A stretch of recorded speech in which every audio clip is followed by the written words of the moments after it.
Chapter 13. Here's the thing about flies. Being a fly is fun. It really is. Turning into a fly? That is a whole different story. I guess it's no big secret that I kind of like Cassie. I think she's really pretty.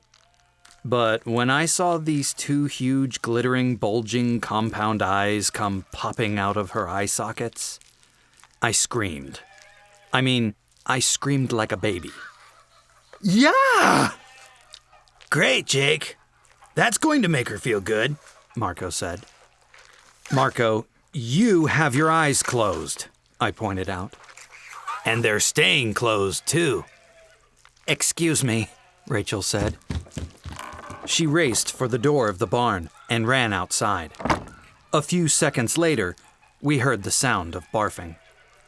You have to understand, Cassie was mostly still human at the point where the fly eyes showed up.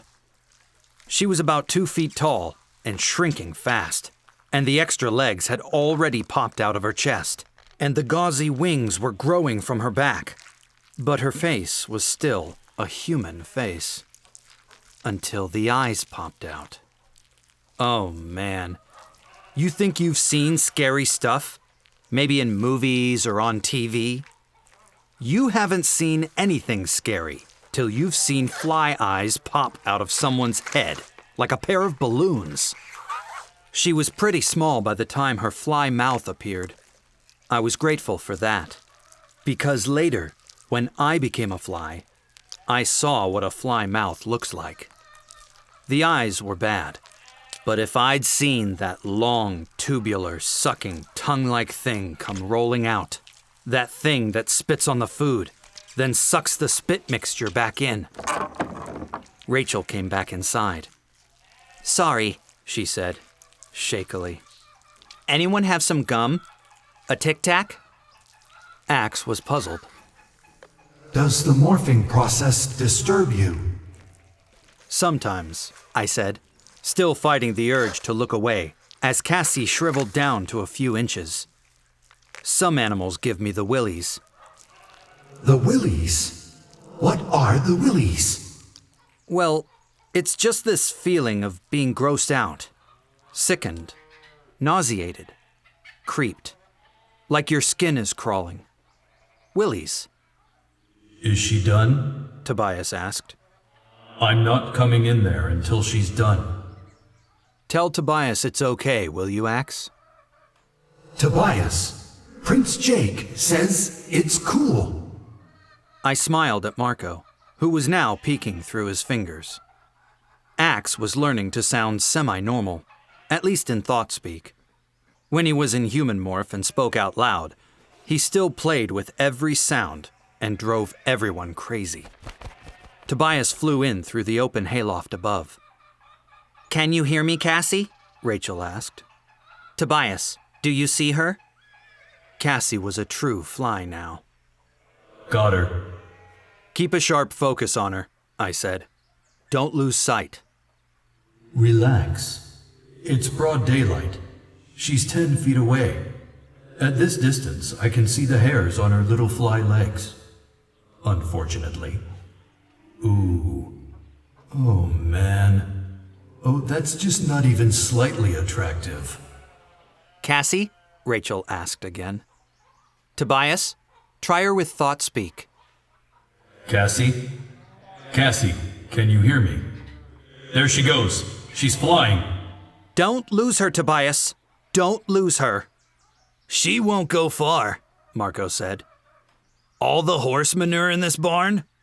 Where would she go that's any better for a fly? Suddenly, in my head, I heard, Yeehaw! Cassie? Cassie? Woohoo! Cassie, answer us. Cassie, you okay?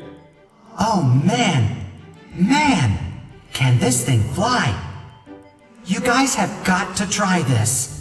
This thing flies like a rocket. Yah! Are you able to control the fly brain? Yes. Don't worry, you guys. I'm fine. Sorry, but it's just such a complete insane rush. Come on, let's go. Time's a-wasting. I sucked in a deep breath. I had been hoping everything would be fine, that Cassie would not have any problems. But at the same time, I was utterly disgusted at the idea of becoming a fly. And now she was saying it was okay. You'd think it would get easier, slipping in and out of strange shapes. But you'd be wrong. Gross is gross, and always remains gross. Okay, guys, it looks like we're doing this, I said, trying desperately to sound cheerful and optimistic. Oh, goody, Marco said. Yes, goody. Axe said, totally unaware that Marco was being sarcastic. Sounds like Cassie's having fun, Rachel said. Uh-huh, I said. Let's just do it. We did it. Morphing was as gross as we'd expected, but Cassie was also right. Once you were in the morph, once you got used to the fact that your vision was like 1,000 tiny TV screens, each showing a slightly different picture. Once you got done freaking about the way your nasty fly tongue stuck out.